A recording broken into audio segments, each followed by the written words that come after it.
keessummootni kabajaga nuuf seenaatii jiranii hamileedhaan nu simadha. Kantiibaa bulchiinsa Dirree Dhawaa bakka bu'uudhaan hoogganaan waajjira kantiibaa fi dhimmoota kaabineetii Gadaa Raabaadurii aadaa afran qalloo Abbaa Malkaa Abbaa Shaamee hamileedhaan nu simadha. Barreessaan kitaaba Mijuu Ogbarruu Awwal Sayid seenaatii jira hamileen ni xiqqaata. Akkanumattuu Yuunivarsiitii Dirree Dhawaa bakka bu'uudhaan Dr. Rooba Phexros hamileedhaan nu simadha. Barsiisaa Awwal Sayid waggoota 16 dabran ogummaa barsiisummaatiin magaalaa Dirree Dhawaa keessatti mana barnoota sadarkaa lammaffaa fi waliigala qophaa'insa Dirree Dhawaa High School jaamuun beekamutti hojjechaati kan ture. Waggoota 3 dabran ammoo ogeessa afaan Oromoo ta'uudhaan biiroo barnoota bulchiinsa Dirree Dhawaatti tajaajilaati kan jiru jechuudha. Arra kitaaba isaa lammaffaa aadaa hogbarruu walaloowwan kalaqa mataasaa itti idaa'uudhaan barreessee waggaa 2 ol itti dhibaawee hojjeteedha. Guyyaa itti maxxansu guyyaa gammachuu guddaati. Baga gammadde jechuun ni barbaanna.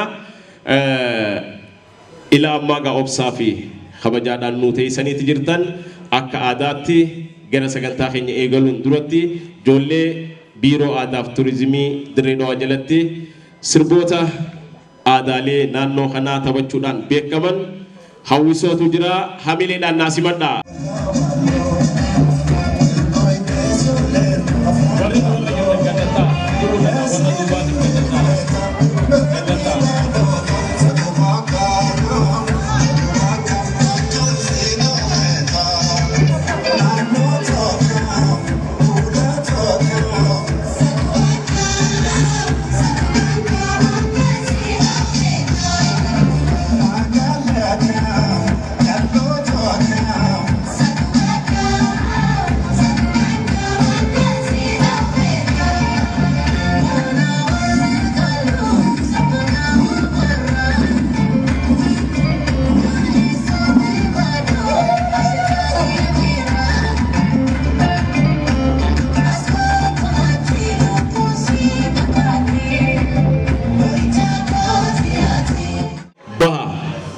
Oromiyaatti ona afran qallootti bal'inaan beekamanii fi akaaholeen keenya abbootiin teenya aadaa jireenya isaanii itti dabarfatanii asiin ga'an dhaloota dhufuuf ceesisuudhaaf akka dhaloota qubeetti barreessee maxxansisee guyyaa eebbaa irratti argamnagaa. Akka aadaa Oromootti waa hundinuu tartiiba qabaa. Sagantaa keenya eebbaan kan jalqabnu ta'a jechuudha. Keessummootni kabajaa hanga yoonaa eegaa turre hundi isaaniitu galma keessatti nuuf argamaniiti jiran. Bakka bu'aan kantiibaa bulchiinsa Dirree Dhawaatii fi hoogganaan waajjira kantiibaaf dhimmoota kaabinee bulchiinsa Dirree Dhawaadhaa obbo Gabayyoo Xilaawun, itti aanaa pirezidaantii Yuunivarsiitii Dirree Dhawaadhaa Dr. Magarsaa, Gadaa Raabaadurii Gadaa afran qallootti abbaa Gadaa afran qalloo bakka bu'uu fi akkanumattu abbaa Malkaa Abbaa Shaameen asitti nuuf argamaniiti jiranii. Akkanumattu keessummootni maanguddootni biyyaa abbootiin amantaa bakka buutootni artistoota fi hawaasni keenya bal'aan baga guyyaa seena qabeessa afoola Oromoo ona afran qalloo bittinnaawee faca'ee akka hin hafne kitaaba Mijuu Ogbarruutti sassaabamee guyyaa itti eebbifamu irratti baga walagarree baga geessan jenna. Sagantaan teenya gaa akka aadaa Oromootti eebbaan kan jalqabnu ta'a jechuudha. Maaliif kitaabni kun aadaaf hooda afran qalloo hammatee kan jirudha. Kanaaf Raabaadurii Gadaa afran qalloo irraa abbaan Malkaa Abbaa Shaameen akkanumattu abbaa Heeraa abbaa Muummee fi maanguddootni waliin tahanii abbootii amantaarraayis as baatanii nuuf eebbistanii hamileedhaan gara waltajjiinaa ol baasa. Rabbi hamtuun nu haa qabu. بيتين اللي بيجنا جاه ربنا هاقول سبي تين اللي روبنا هاقول دچي تين اللي ما يرو ربنا هاقول برتا خين اللي خبك جه بيافي اللي بتافي تبي ربنا هاقول إكابودا خين جاه سلام ربنا هابازو هابتو تكلي ربنا راقبو بيتين ورا لرتة فرا مندر ربنا فايزا هم بيزو نجا ربنا هاقولو بحق سبحان ربك.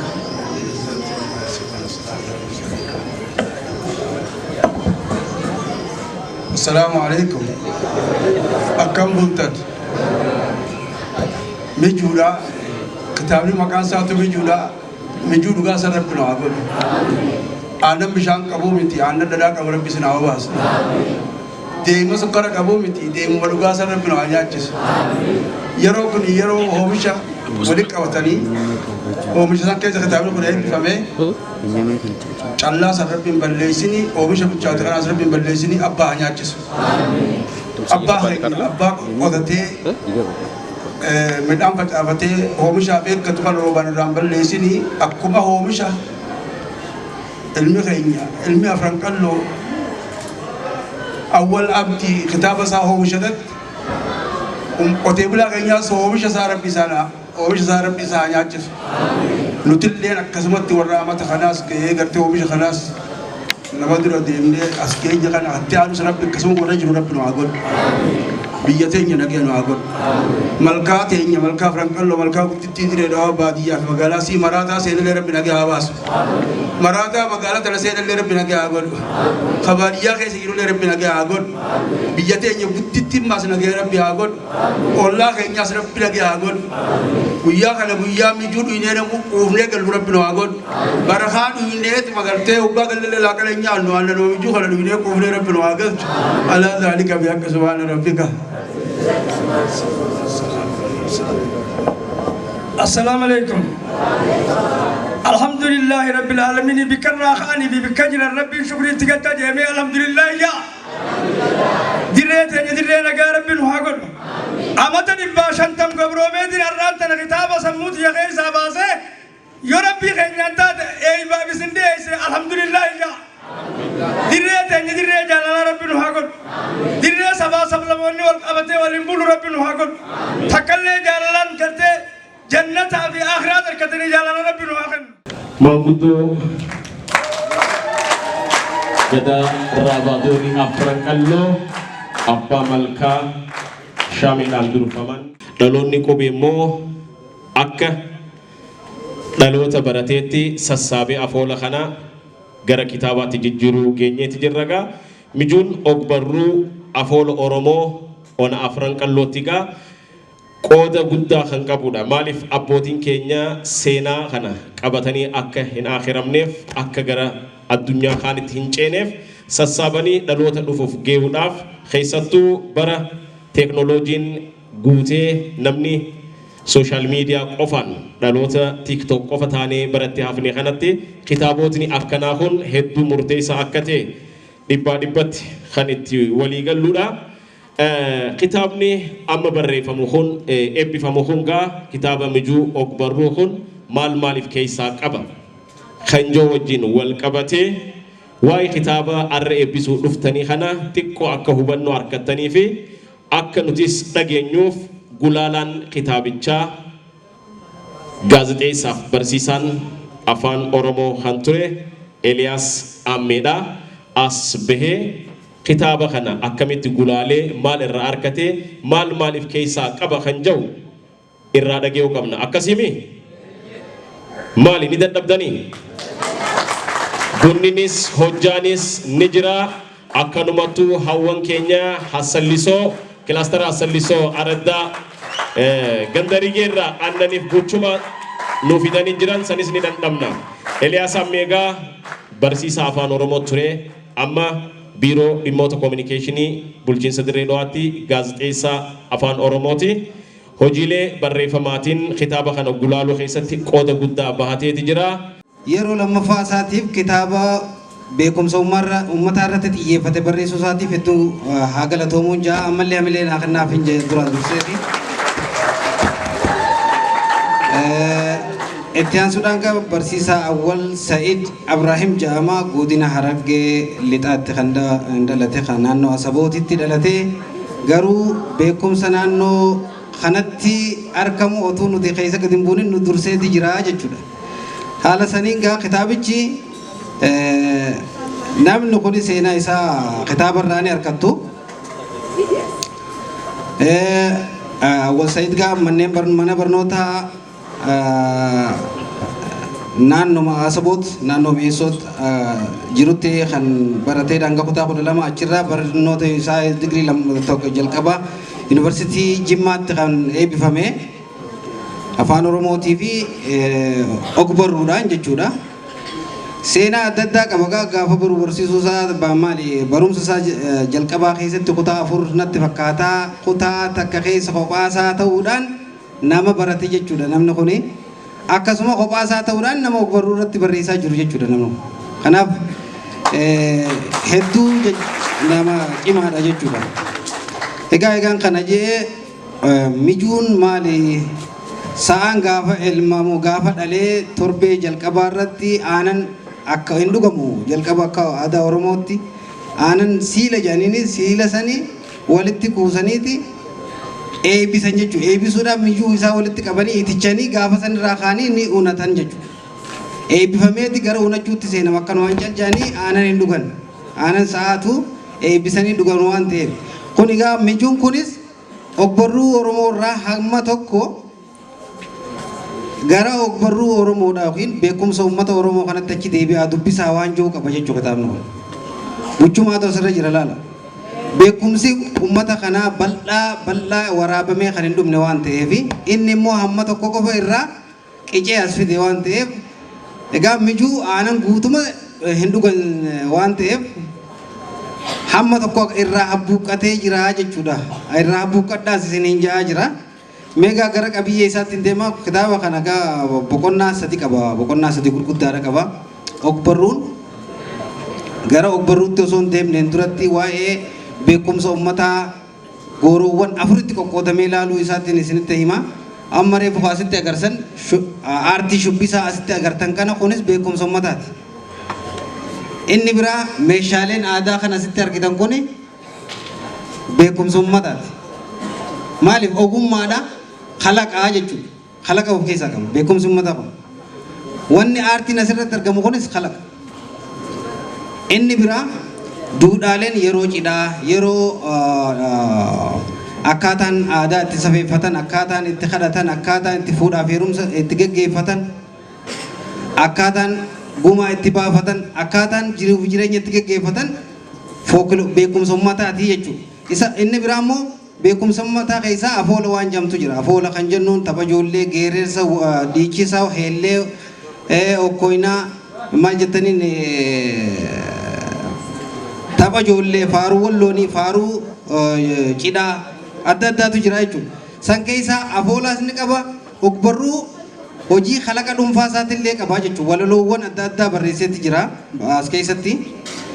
Inni keessattuu boqonnaa lammaffaa irratti ogafaan yookiin afoola ka jennuun kan jechuudha. Waan afaaniin uummata dhalootarraa gara dhalootaatti dabruudhaan beekumsa uummata abbootii keenyarraa hayyootii keenyarraa as dhaalame jechuudha. Inni sun gaafa otuu waggaa 200 duratti beekumsi ammayyaa nuti amma barannu kun hin jiru ture garuu beekumsi ni jira yeroo sanatti. Maaliif daa'ima isaa akkaataan itti barsiifachaa turan akkaataa afoola kanaan jechuudha. Amala badaa irraa namni akka amala gaariitti deemu afoolumaan qajeelchan ulee miti. Akkaataa namni itti gartee jireenya isaa gaariitti gaggeeffatu afoolumaan qajeelchan. Inni biraan afoolli kun ni bohaarsa, ni bashannansiisa, ni barsiisa, sammuu namaa qaraa jechuudha. Keessattuu hiibboon laala. Naannoo ofii isumaan baratan. Wanni akkas akkasiitis jira. Gama biraatiin jajjabeessuu onnachiisuu jira. Hojii hojjetan keessatti maaltu jira? Hogguu hojii hojjetan, hojii gaafa daakuu daakan fakkeenyaaf dhagaan daakuu cabee ullee yaanni qabee akka ullee sanii anu yaanni anas yaanni qabee yaanni keena qabee haja'u jira. Amma ittiin jajjabeessu namni gaafa waa weellisu gaafa afaanii waa jiru hojii hojjechaa jiru sanarratti onnataatti dalagaa jechuudha. Kanaaf ogafaan keessaa hedduutu jira. Keessattuu naannoo boqonnaa lamaa kana keessatti gaa taphni ijoollee illee jira. Mee kanarraa waan tokkoon jira. Kitaabni kun qabiyyee beekumsaa qaba mana barnootaatiif barbaachisa jechuudha. Afaan barsiisuu keessatti jecha hedduu irraanfatamuu malu kan barsiisu waan ta'eef keessattuu naannoo tapha ijoollee keessatti waan guddaatu jira. Ijoolleen gaafa loon tiisitu dur loon gaaratti tiisina amma loon tiisuun ni jira. Hafee jira eessa jira manni ijoolleen eessa galtee jirti mana barumsaa galtee jirti. Gaafa dur loon tiisan namni wanni gaara ooluu barbaaduuf taphaa jira arrabsoo jira. Uwwa namni jechuu beeku jira amma as keessa isin keessa hedduutu jira.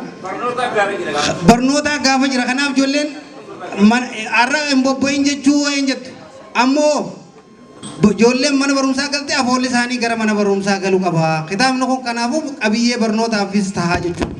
Afaan barsiisuu keessatti gahee guddaa waan qabuuf jechuudha. Achi keessatti taphni ijoollee beenuni duullaa taakkiyyeen jira. Fakkeenyaa kana tokko maali tokkeen tokkichuma lama maali lama mucha re'ee tokkeen tokkichuma sadi maali sadeen sumsummanii lama mucha re'ee tokkeen tokkichuma. Children tongue twist waan jedhamutu jira waan daddaftee ijoolleen akka wal jalaa qabdee ittiin taphattu jechuudha. Akkaan sammuu ijoollee qara haxxummaa yookiin saffisummaa barsiisa jechuudha. Saffisaan waa yaaduu ijoollee kan barsiisu as keessa jira. Inni biraa saddeeqoo facaasii waan adda addaatu as keessa jira jechuudha. Gama biraa faaruu daa'immanii akkaataa itti daa'imman ittiin urursan yookiin akkaataa itti daa'imman itti sossoban amma namni dubartiin teenya daa'ima urursuun beektu yookiin sossobuun beektu. Kanaaf namni kitaaba kana bate daa'imman illee ururfachuu baraa. Kanaaf qabiyyee akkasii hunda qaba. Mirrisaas qaba, darassiis qaba, shoobdoollee jirti. Namni amma gaa midhaan uudan jiru shoobdoon maal asii gootii hin jiina. Oomishni kun barana bishingaan illee akkaan dhufee jira. Bishingaan akkaan deebi'ee jira akka duritti. Shoobdoon ammoo uudatti deebi'uu teessi jechuudha. Maaliif ni dhabamte?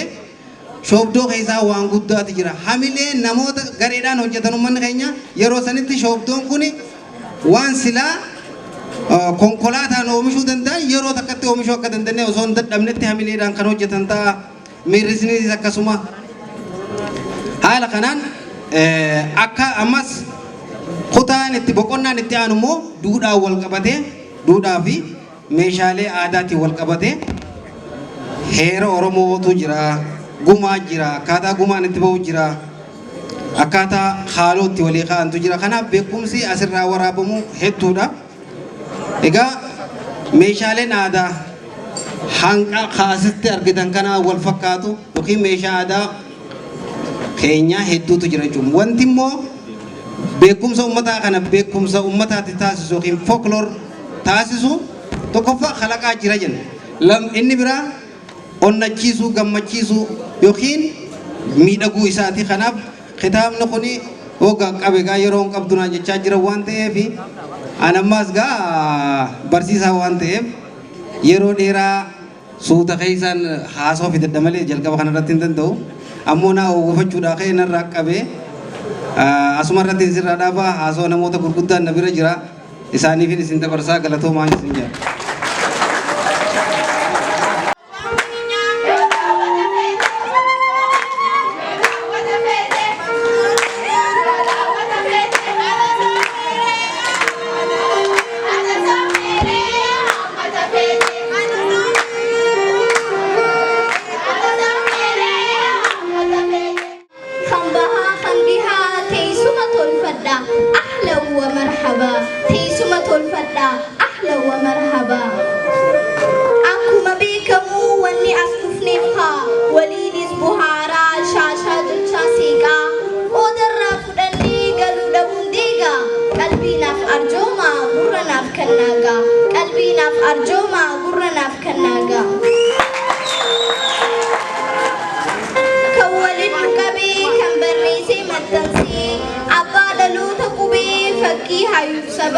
Obbo Awwal Sa'iid ogeessa afaanii baga jiraatte jabaa.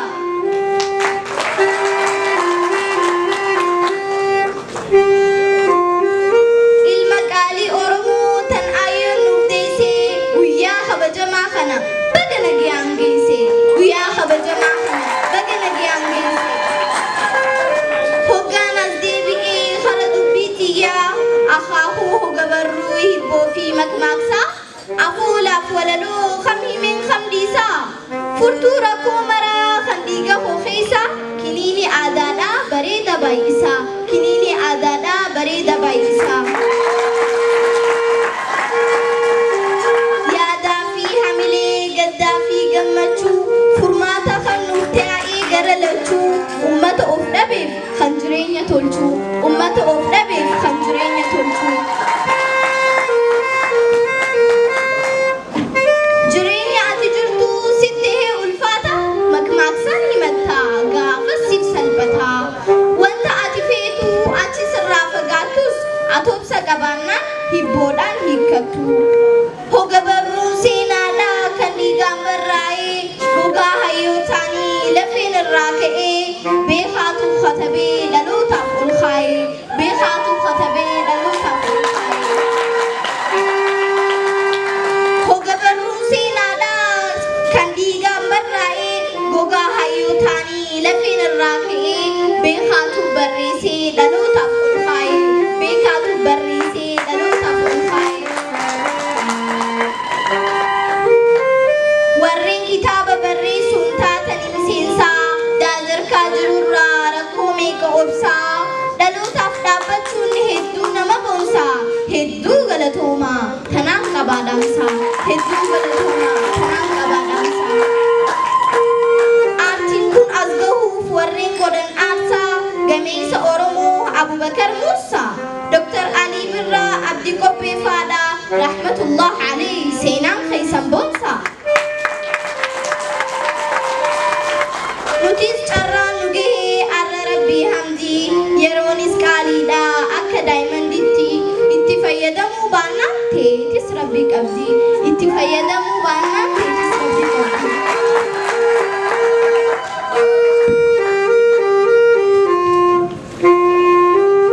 dirreettiya hiree gaarii qabdii hoggantoota hayyuu qaalii fi gaariidhaan durfamutti jirti manguddoon caayaadhaa hayyootaan tikfamti manguddoon caayaadhaa hayyootaan tikfamti obboleeyyan kiyyaa amma nuuf haa galtu gawwaa bishaan keessa dhaabbatee dheebatu akka akkas hin taane dammaqaa namootu akka akkas hin taane hayyuun kitaaba seenaa hedduu barreessee malaa waliif fidee qoraasee itichee ati dubbisuu baattee bakka iyyuma teesse ziis hin jayini akka hoomatiticha fuudhiitii dubbisii jiru teessiif tolcha fuudhiitii dubbisii jiru teessiif tolcha ana kaniin jiru ilkee yoo diimattee shawaa kaan hiriidhaa garaa yoo duraa'ee heetoodhatti duydaa kitaaba bitattee yooniif hin dubbisne eeysan wallaanamtaa yoo fala barbaada warra dubbisuu didee Dr. Khalid bira geessee innis lilmee diruu didee rabbi si haa fayyisu buutee rabbi si haa fayyisu buutee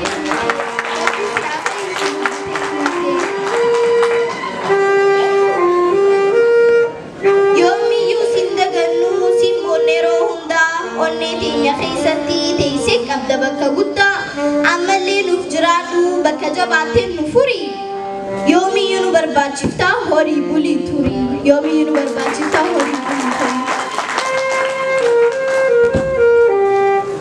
walalooti asirratti dhaabbatti asii waliin dabarfachuu qabuun barbaada maasta wanta beeksisa kiyyarratti yoonif argitan hin beeku achirratti anaa fi ammaar afran qalloo beeksisa tokko daleelee ture beeksisa sanarratti boqqolloo yookaan immoo daakuu ture daakuu saniin immoo subaata isinii fideetiin jira narraa qeebala.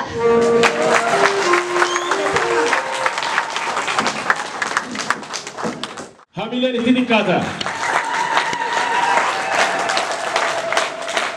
Ajaa'iba wanni isinii ta'uu barreessuu qofaa miti walaleessuudhaanis sagalee uumamaa hawwataa fi hedduu namaaf eebbisuu jiran gaa abbaan malkaa dhugumatti Nasiib Mu'az bakka buutuu Makkiyaa Abdullaahi barreessitu teenya hangafaa akka taatu abdii guutuu irraa qabna. Hojii isii kanaan akka itti fuftu hamileen itti xiqqaataa chab godhaaf. Qaxara bilchaadhu jennaan akka aadaa Oromoo Onaa Afranqallootti gaa.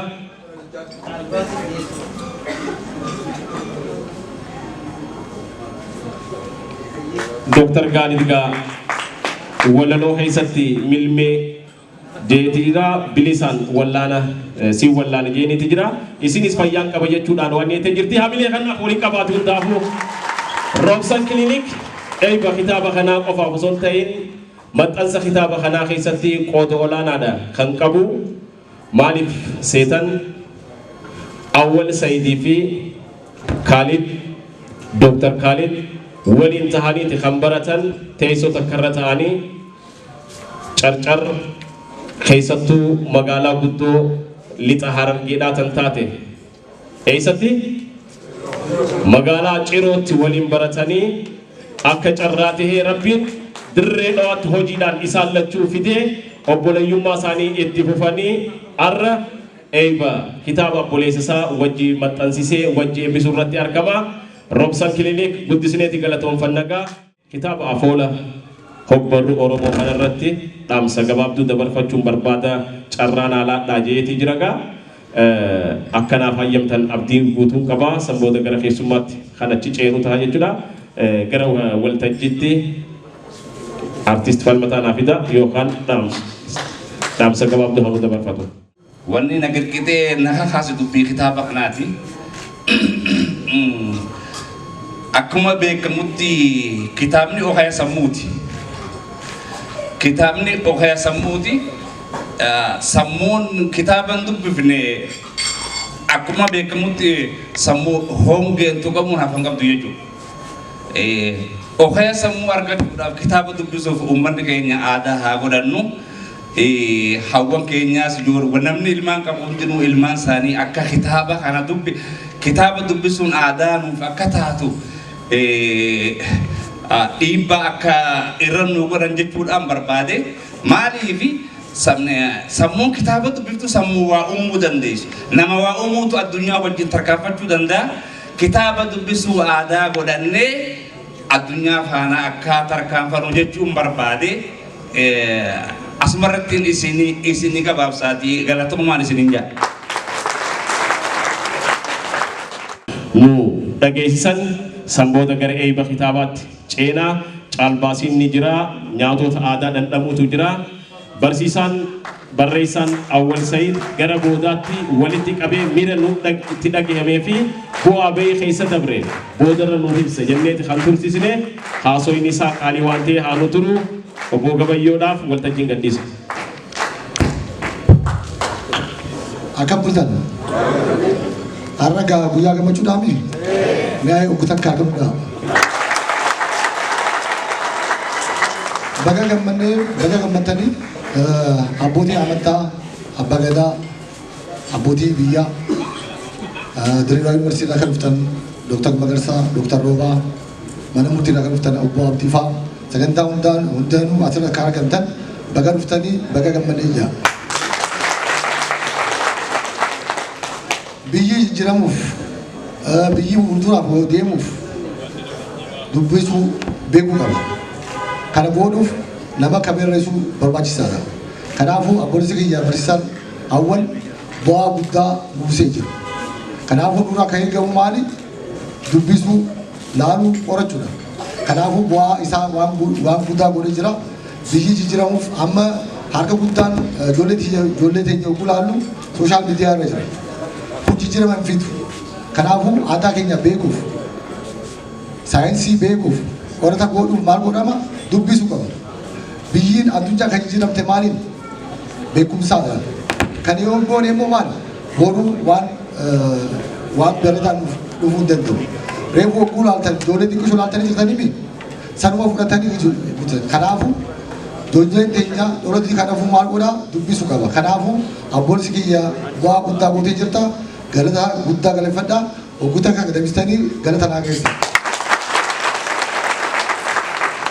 Kanaafuu nutis akka bulchiinsaas abboolsi keenya cinaa ni dhaabbanna. kantiibaa wajjin wal bareennee reefuu Eliyaas jee jira. Kitaabni kun mana barumsaaf bu'aa guddaa qabaa jee jira.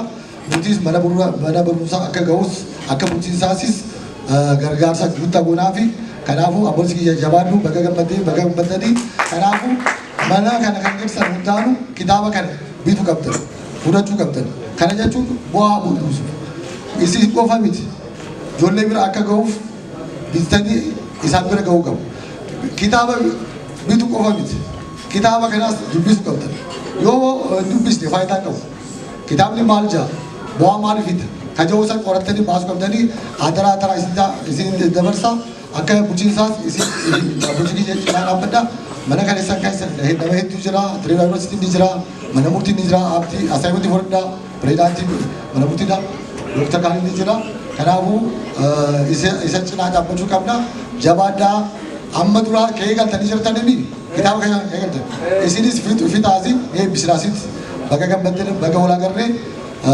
gammachuu guddaan qabaan gammadeetis jira isin gammada abboos kiyya jabaadhaa kun lamaffaadha kan maatii miti akkasii itti fufii nuti cina dhaabbadha galtama. Raabaadorii afran qalloorraa gadaa afran qalloorraa maanguddoo biyya akkanumattu barreessaan kitaabichaa Awwal Sayidii fi Dooktar Magarsaan itti aanaa pirezidaantii Yuunivarsiitii Dirreedhaa gara waltajjii Noohotaati bakka takkatti kitaabicha eebbisnee kitaaba kana labsineeti gara caalbaasii fi gurgurtaatti ifatti kan ceenu taha.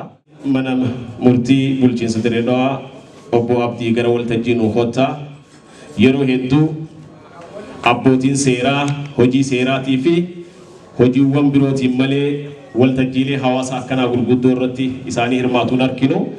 Arraan tana yeroo jalqabaatiif gaa eeba kitaaba irratti aadaa hawaasa keenyaa cinaa jirra jechuun nu dhufanii jiranii akka mee hamileen ni xiqqaata Dooktar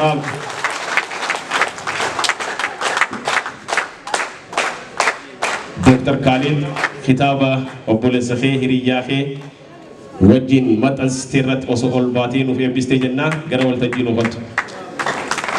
Roobsan Kilinik Dooktar Kaaliin namoonni qaamaan hin beekne isa kana dargaggeessaa biyyaaf hojjechaa kan jiru hamileen xixiqqaataa cabboodhaaf.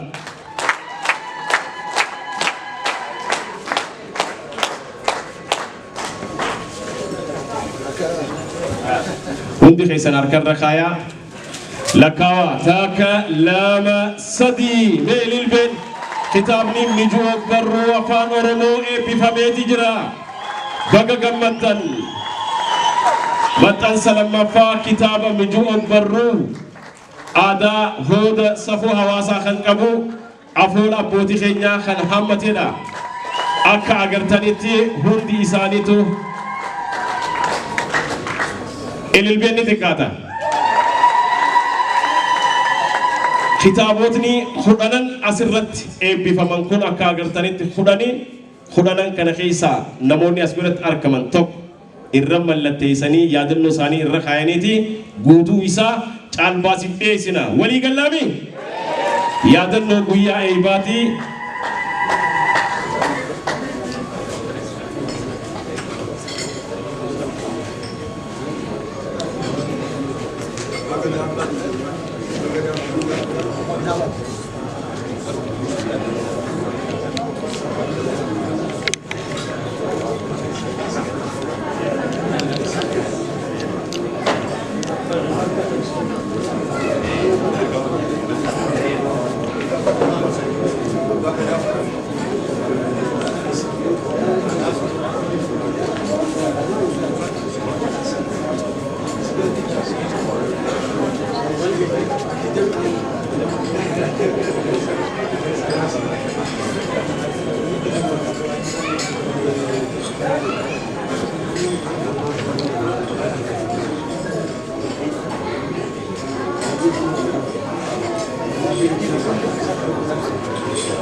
tole akka harkitanitti gaa keessummootni asirra nuu bahanii nuuf mallatteessanii ni mullatami Rabaadooriin gadaa afran qalloodhaagaa abbaa gadaa Abdurazaaq Ahmad Hassan Ibro Shaxaadhaa bakka bu'uudhaan abbaa Malkaa abbaa Shaameen nu jidduutti argama waa'ee aadaa waa'ee afoolaa dhaamsa gabaabaa nu dabarseeti Rabaadooriinoo hangam takka afoola isaa jabeessaa kitaaba dhaloota qubeef gara afoolaa jijjiiramee barreeffamaan kaa'e kana meeqa bita kan jiru isaanumarraa kan dhageenyu taha warri keessummoonni dhuftan hanga inni dhaamsa gabaabaa nu dabarsu nuuf obsaa. Akka bultan hoggaa shoobdoo bishingaa tuman hayyee bari qabaa ulee achiin naa qabii asiin naa qabii qabaa hoggaa ijoolleen beeyladaa bobbaaftu hoggaa bishaan obaasan jechuudha qabaa waan gaarii ammas takiyyee laamiyyee lamee kan qindii haja'u qabaa taphattoota keessatti kana mana barumsaatti galchuudha jechuudha aadaa teenya tan lama sokkooli taraarsan mijuu mataa isaa manguddootu irraa una jechuudha unanii qabbanaawan onnee qabbaneessaa akkuma jirutti aadaa teenya ibsaa keessaa kuma guddoonni keenya wantoonni kan afoola keenya kana fuudhanii mana barumsaatti nu galchuun hagaara keessa ture habana keessa ture ka uuda qofarra ture uuda bishingaarra ture ka elmarra ture mana barumsaan nu galchanii akka daa'imman keenya beekaa mana barumsaa Oromoon duraan magaalaa keessa oolte mana keessa hin bulle har'a immoo kitaabni kun yeroo hojii deemaa magaalaa bulu jira jechuudha magaalaa irraa dhuftanii ni magaalooyidee magaalaawwan aadaan teenya sanii hojii magaalaa qabdi kanaaf akka gumii abbootii gadaa abbaa gadaa Abdurazaaq Ahmad Hassan bakka bu'uudhaan nuti kitaaba kana diidabbinee jirra abbaa firii diidabbinee jirra isinis akkasumatti namuu tokkoo miti maatii keessan guutuu bakka buutanii akka buutanii isin dhaamsaa jechuudha wanni kun kitaaba nu laallataa gumii abbootii gadaa laallataa gumii afran qalloon laallataa asumatti irraa bee galatooma. Hamileedhaan naatee isaa gara qubsuma keessanii alla magan ulfaadhaa. Hamileen itti xiqqaata.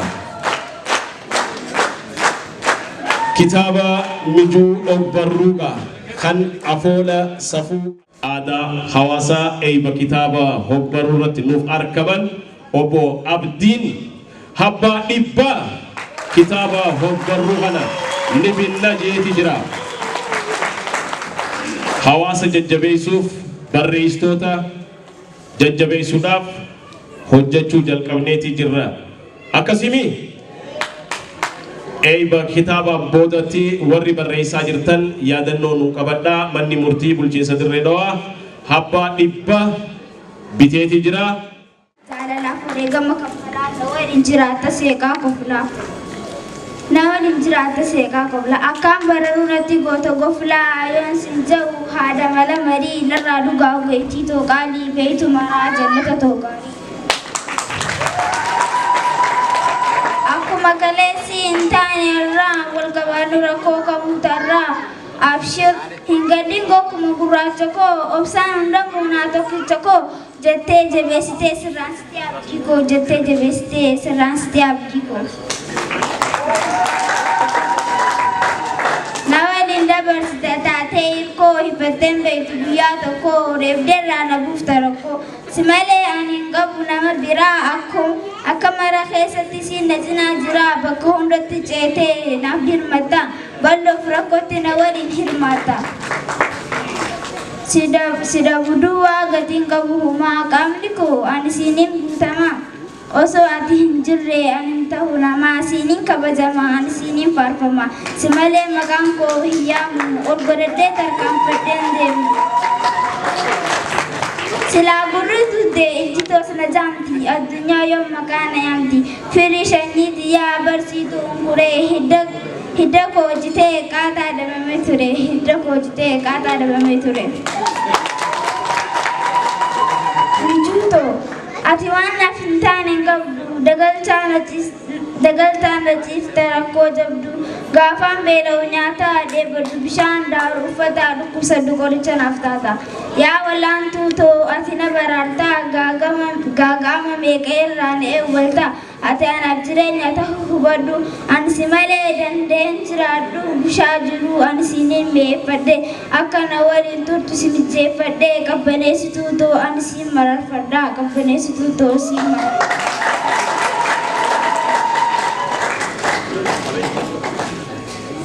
Hanga dhumaa ani siin kunuunfadhaa mijuuto ija irraa na beekta waa hundo moosiftee na galfachiifte hordaa malaaftuu gulgulaa yaada kan tarre lubbuun jiraadhee bagaan si baree hangaan ardee addunyaa gubbaa jiru abadan qalbii to'attaa si duraan hiru umrii guutuu dhugaan si jaaladhee daawwitii godhadhee fi si laallachaa akka hin cabne eeggadheen si qaba yoo ati tuqamte abdii nu wallaba waan dhaggeeffataniif hedduu. Hoogganaan waajjira kantiibaadhaa obbo Gabayyoon akkanumattuu abbaa malkaa raabaadorii afran qalloo fi barreessaa Awwal Sayid gara waltajjiitti nuuf ol bahati kitaaba kana naa qabalchiisaa. Abdiisaa Husseen ganda qoreerraa mana bulukeetaa fi manneen daabboo tajaajila hawaasaa irratti dargaggeessi. Investara amma lafaa ol ka'aa jiru ta'us 62 kitaaba kana biteeti jira hamileen ni xiqqaataaf.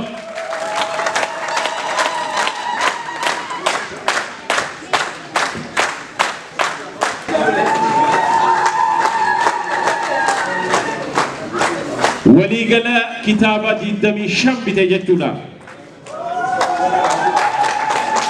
Eebbinis irra bu'eeti jira bakka irraa baasteetti rabbisiif haa buusu bakka guuta haa guutu jaaniiti jiran. Abdiisaa galatoomii nu taa'i. Alla magan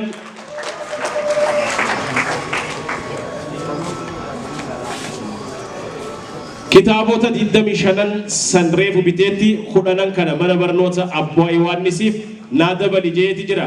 Hamileen ni xiqqaata. Keessummoota kabajaa bakka irra naa teessisaa galatooma.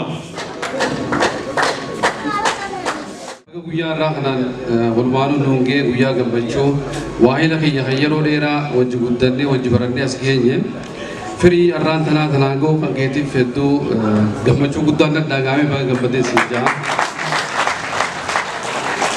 Isinillee warra eebba kanarratti kitaaba kana akkatti nu wajjin oomishanii gammachuudhaan nu wajjin hirmaattanii eebbisuuf dhuftan kabajamoo kantiibaa bulchiinsa Dirreedawaatti waajjira kaabinee alaafii fi abbootii gadaa hundinuu baga asirra argamtan hundi keessanuu galatoomaan isin jechuu barbaada.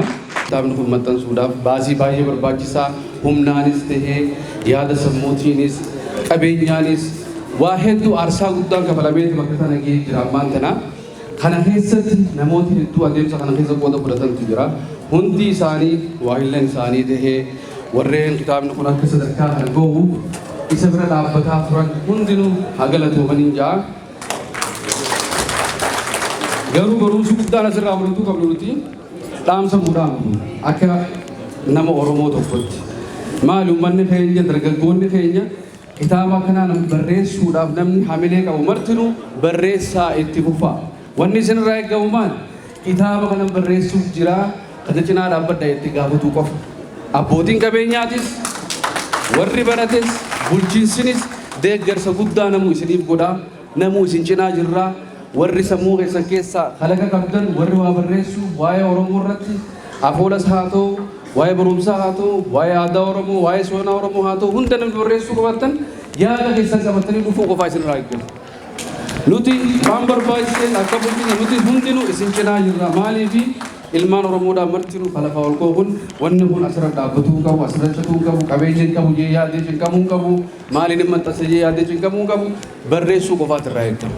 Maali kitaaba tokkichi kun barraa'uuf waggaa meeqa fudhataa hirriba meeqa itti dhabamaa yaada meeqaan sammuun namaa cinqamaa mallee nama asirraa baafnu kun kitaaba kana jiru. Garuu haa ta'u hamilee itti godhuuf jecha waan kana ta'eef nama kitaaba kana bitadhaa dubbisaadhaa maaliif gurbaan kun kana boodaan kitaaba kana caalu barreessuuf akka tattaafitu hamileen isaa asirra dhaabbatuu qabu. Anillee gama kiyyaan akka nama dhuunfaa tokkotti reefu kana firii 50 jee amma 100 guuteetti jira. bakka bu'aa mootummaa bulchiinsa direedhaadhaa kabajamoo obbo Gabayyoo Xilaahuun ittaana pirezidaantii yuunivarsiitii direedhaadhaa Dooktar Magarsaa Qaasim abbaa heeraa abbootii caayaa hundi keessanuu hiriyaa koo fi waa'ila koo Dooktar Kaalid Alii abbaa seeraa pirezidaantii mana murtii bulchiinsa direedhaadhaa obbo Abdii akkasumas haawwan keenya abbootiin kiyya dargaggootaa fi shamarran bu'aa ba'iin hedduu keessa darbe dubbachuu caalaa dhuftanii waltajjii sana wajjin dabaluu keessaniif hedduu guddaa galatoomaa isin jedha. Harki tokko kophaa isaa dhaabbatee harka rukutuu hin danda'u. Namni waan hojjetu irratti nama isa cinaa dhaabbatu hin qabne waan hojjechuu danda'u yookaan waan takka tabba baasuu hin danda'u. Isin hawaasni keenya hirmaattonni waltajjii tanaa hundinuu lafee wiirtuu dugda xiyyaati jeetii yaada. Kanaaf allama gahee baga naaf dhuftan. Kanaafuu guddaa galatoomaa guddaa naaf jiraadhaa hedduudhaan gammadee hojii itti aantuuf ammas hamilee addaa horadhee akkaan hojii itti aantu hojjechuudhaaf haal duree mijjeessee deemu na cinaa dhaabbachuu keessaniif guddaa naaf galatoomaa hedduun isin jaaladha. Kana caalaa waan hin juun qabu ijoolleen koree qindeessituu taatee bu'aa bayii na wajjin sagantaa kana qindeessuu irratti halkanii fi guyyaa dadhabee osoo hin jenne hojjechaa jirtan. Jalqaba maxxansa kitaaba irraa kaasee abbootiin kiyya warreen na cinaa dhaabbattan hiriyoonni kiyya warreen sagantaa tana maxxansa kitaabaa na wajjin maxxansuu fi jalqaba irraa kaasee na wajjin jirtan kanneen waajjira mootummaa keessa hojjettanii fi waajjira miti mootummaa keessa hojjettan alla maganin isin jaa hedduun isin jaaladhaa hedduun isin kabajaa hangaan galchuutti kan na cinaa dhaabbataniif ammallee hamilee kanaaf lattanii fedha. Bakka bu'aa kaabinii bulchiinsa direedhaadhaa obbo Gabayyoo Xilaahuun xalayaa naaf barreessuudhaan wantoota adda addaatiin abbaa shaamee fa'aa wajji. Obbo Gabayyoo akkanumattuu Dooktar Magarsaa asumaan nu qajeelchaa abbootii gadaatii fi abboota keenya nu dursaatii hangafan